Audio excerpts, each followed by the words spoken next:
જય શ્રી કૃષ્ણ મિત્રો, મારું ગુજરાતી કિચનમાં આપનું સ્વાગત છે. ફ્રેન્ડ્સ, આજે આપણે સરસ મજાની એક મીઠાઈ બનાવીશું અને એ પણ રોટલીમાંથી. ગેસ કરો કઈ મીઠાઈ હશે? હું આ મીઠાઈ વર્ષોથી બનાવું છું અને મારા બાળકને તો આ મીઠાઈ એટલી પ્રિય છે કે જીદ કરતો ત્યારથી હું આવી રીતે બનાવતા શીખી છું એમ કહું ને તો ચાલે. તો ચાલો સરસ મજાની મીઠાઈ બનાવીશું. એના માટે મેં અહીંયા આ રોટલી લીધેલી છે. ખાસ બનાવવાની જ હતી અને મારા સનની ડિમાન્ડ હતી એટલા માટે મેં 1 કલાક પહેલા રોટલી બનાવીને તૈયાર રાખેલી છે. તમે લોકો લેફ્ટ ઓવર રોટલીમાંથી પણ બનાવી શકો છો, એટલે રોટલીનો બેસ્ટ ઉપયોગ છે એમ કહી શકાય. તો ચાલો શરૂઆત કરીશું. ફ્રેન્ડ્સ, તો અહીંયા મેં થોડી ઘણી સામગ્રી લીધેલી છે અને આ રોટલી જોઈ શકો છો કે આ રોટલી મેં બનાવીને રાખેલી છે. તો આ રોટલીનો આપણે પહેલા તો ભૂકો કરીશું. અને ફ્રેન્ડ્સ, ખાસ તો હું એ કહી દઉં કે આપણે ઘણી વખત ચૂરમું બનાવતા હોઈએ છીએ અથવા તો બટકાને વઘારી નાખતા હોઈએ છીએ, છાશવાળું શાક બનાવતા હોઈએ છીએ, પણ બાળકોને પણ ભાવે એવું આપણે ક્યારેક આવી રીતે બનાવી દઈએ તો ખૂબ જ સરસ એ લોકો પણ એન્જોય કરી શકે. તો મેં આ 5 રોટલી લીધેલી છે અને 1 કપ ખાંડ લીધેલી છે. થોડું એવું દૂધ ઉપયોગમાં લઈશું અને 1/4 કપ આપણે મિલ્ક પાવડર લઈશું. 1 કપ ખાંડ એની સામે 1 કપ રોટલીનો ભૂકો જશે, એટલે તમારે મોટી સાઈઝની રોટલી હોય તો એ પ્રમાણે 1 કપ ભૂકો લેવાનો છે. તો આને આપણે પહેલા તો સારી રીતે ભૂકો કરી લઈએ.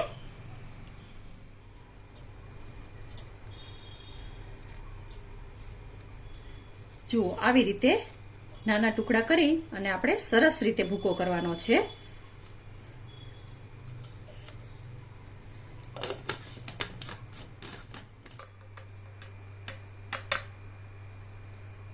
એવી જ રીતે આ બીજી રોટલી છે એને પણ આપણે સારી રીતે ક્રશ કરી લઈશું.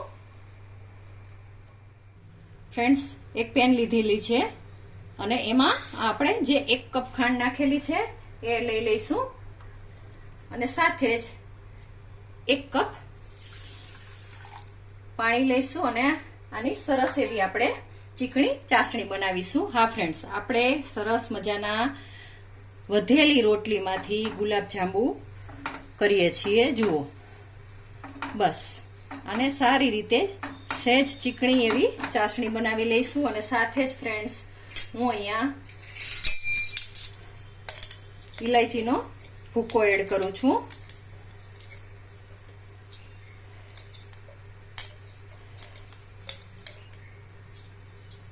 અને આની ચીકણી એવી ચાસણી તૈયાર કરી લઈએ. જુઓ, પાણી ઓગળે અને એ પછી 3-1 મિનિટ આપણે પકવીશું એટલે આપણી આ સરસ ગુલાબજાંબુની ચાસણી તૈયાર થઈ જશે.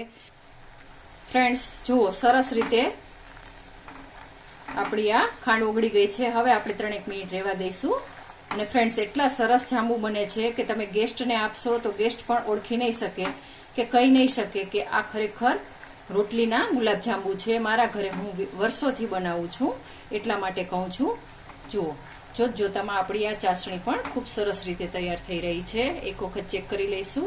હજુ આને આપણે 1 મિનિટ રહેવા દઈએ. ફ્રેન્ડ્સ, કોઈ તાર લેવાનો નથી, નહીતર જાંબુ છે એ ચાસણી વ્યવસ્થિત પીસે નહીં. બસ જસ્ટ હાથમાં લગાડો અને ચીકાશ આવે એટલી જ આપણે ચાસણી કરવાની છે. અને આ ચાસણીને આપણે હુંફાળી એવી રાખવાની છે. તો એક ઢાંકણ ઢાંકી અને રાખી દઈશું. જુઓ ફ્રેન્ડ્સ, હવે આપણે આનું બેટર તૈયાર કરીશું. અને સાથે જ અહીંયા મેં ઓર્ડરલેસ ઓઇલ લીધેલું છે. તમે ઘીમાં પણ તળી શકો છો, ધીમા તાપે એને પણ આપણે ગરમ કરવા માટે રાખી દઈશું. હવે આ જે 1 કપ છે એ આપણે રોટલીનું જે ભૂકો કર્યો એ લીધેલો છે. સાથે જ આ 1/4 કપ અથવા તો 3 ટેબલ સ્પૂન ફૂલ ભરી અને તમે મિલ્ક પાવડર એડ કરી શકો છો. આને આપણે પહેલા તો સારી રીતે મિક્સ કરી લઈશું. જુઓ, સરસ રીતે મિક્સ થઈ ગયું છે. તો અત્યારે તમને ગમે તો તમે આમાં 1/2 ટીસ્પૂન જેટલી ખાંડ એડ કરી શકો છો. હું નથી કરતી.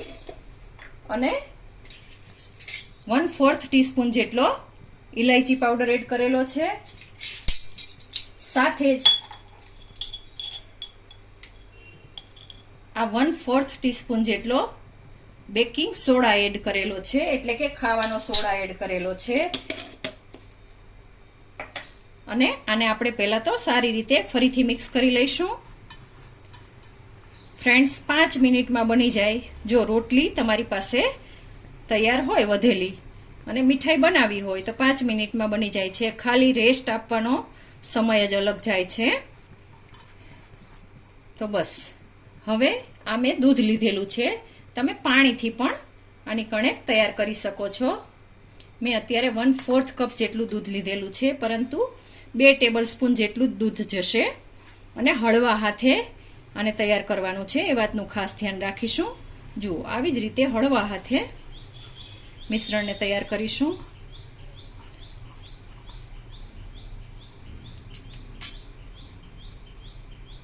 દૂધ 1 ચમચી કરીને જ એડ કરતું જવાનું છે. હાથ હળવો જ રાખવાનો છે, ખાલી આંગળાઓને જ બસ આવી રીતે કરવાના છે. બસ, આપણું આ મિશ્રણ તૈયાર થઈ ગયું છે. તેલ ગરમ થાય એટલી વાર આપણે આને 2 મિનિટ રેસ્ટ આપીશું. 2 મિનિટ થઈ ગઈ છે. બસ, હવે આ મિશ્રણને આપણે હાથમાં લઈ લઈશું. જો જરૂર લાગે તો તમે વધારાનું દૂધ એડ કરી શકો છો અને ફરીથી સેજ મિક્સ કરી દેવાનું છે.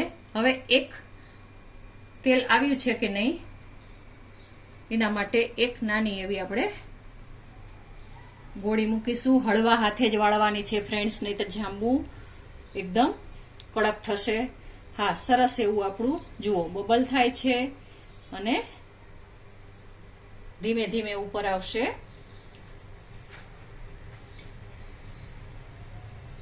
સરસ એવું આપણું તેલ આવી ગયું છે. અને ખાસ ફ્રેન્ડ્સ, આ જાંબુ ક્યારેય તૂટતા નથી, એટલે બિગનર્સ પણ આસાનીથી બનાવી શકે એટલા સરસ જાંબુ તૈયાર થાય છે. તો હવે આને આપણે ગોળા વાળી લઈશું. તમને ગમતા તમે ગોળા વાળી શકો છો. જુઓ ફ્રેન્ડ્સ, મિશ્રણ હાથમાં લેવાનું છે. બસ હાથમાં જસ્ટ ફેરવતું જવાનું છે હળવા હાથે, બીજું કશું જ કરવાનું નથી. જુઓ, એકદમ હળવા હાથે સરસ રીતે મિક્સ કરી અને આ મિશ્રણને તૈયાર કરી દેવાનું છે. જુઓ, ભાર દેવાનો નથી, નહીતર જાંબુ છે એ ચાસણી નહીં પીવે, એટલા માટે. જુઓ, આ ગોળો આપણો સરસ રીતે તૈયાર થઈ ગયો છે. તો આપણે ધીમા તાપે જ આવી રીતે ફરીથી બીજા ગોળા વાળી લઈશું અને મૂકતા જઈશું. જુઓ, આ પણ આપણો સરસ એવો તૈયાર થઈ ગયો છે. તો આને પણ મૂકી દીધો છે. જુઓ, ચોટશે પણ નહીં, નહીતર સ્ટીલની કઢાઈ હોય તો ઘણી વખત ગોળા ચોટી જતા હોય છે. હવે આને આપણે સરસ લો ટુ મીડિયમ તાપે આવી રીતે બધા ગોળા વાળી અને તળી લઈશું.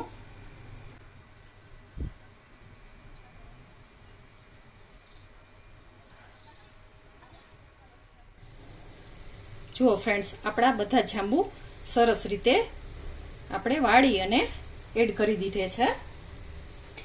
તો હવે એક વખત આમાં આપણે ફેરવી લઈશું અને આ જુઓ ટાઈની ટાઈની ખૂબ સરસ એવું થઈ ગયું છે. એને લઈ લઈશું અને આ બધાને આપણે ધીમે ધીમે આવી રીતે ફેરવતા જઈશું અને તળી લઈશું. જુઓ ફ્રેન્ડ્સ, 3 મિનિટ થઈ છે અને કલર તમે જોઈ શકો છો, ખૂબ જ સરસ કલર આવ્યો છે. પણ મારા ઘરમાં સેજ ડાર્ક જોઈ છે, એટલે હું થોડા એવા હજુ ડાર્ક કરીશ. અને એક પણ જાંબુ તૂટ્યું નથી, એટલે બિગનર્સ આસાનીથી બનાવી શકે એટલી સરળ રીત છે. હું પણ આના દ્વારા જ શીખેલી છું, એમ કહું ને તો ચાલે. પછી માવાના શીખેલી હતી અને અહીંયા આપણે મિલ્ક પાવડરનો ઉપયોગ કર્યો છે. એની જગ્યાએ તમારી પાસે માવો હોય તો તમે એનો પણ ઉપયોગ કરી શકો છો. અને સાઈડમાં જ આપણી ચાસણી છે એ તમે જોઈ શકો છો, આપણે ઉફાળી રાખવા માટે ઢાંકીને રાખેલી છે. ખાસ એ ધ્યાન રાખવાનું છે કે ચાસણી આપણે ઢાંકી અને રાખવાની છે. અને જાંબુનો કલર એટલો સરસ આવ્યો છે, જુઓ, ખૂબ જ સરસ કલર આવ્યો છે. તો હવે આપણે ગેસ પણ બંધ કરી દઈશું અને આ જાંબુ છે એને સીધા જ આ હુંફાળી ચાસણીમાં એડ કરી દઈશું. જુઓ, હું આમાંથી નીકાળી અને સીધા જ ચાસણીમાં એડ કરી દઈશ.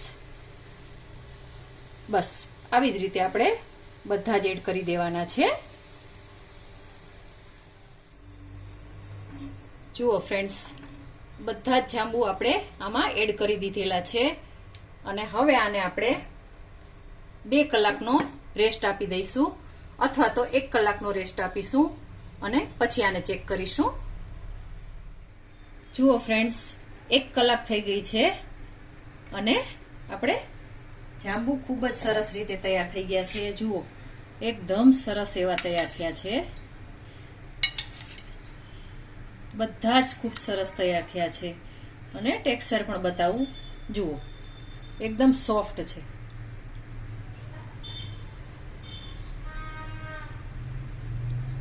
કોઈ પણ જાંબુને ઉઠાવો, એકદમ સોફ્ટ છે અને ખાસ તો તોડીને પણ બતાવું. ચલો,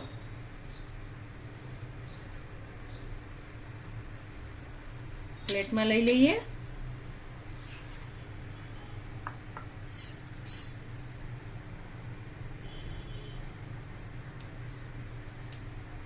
ખાસ યાદ રાખવાનું છે કે ચાસણી લેતી વખતે આપણે એ ધ્યાન રાખવાનું છે કે ચાસણી છે એ આપણી એકદમ સરસ ગરમ હોવી જોઈએ.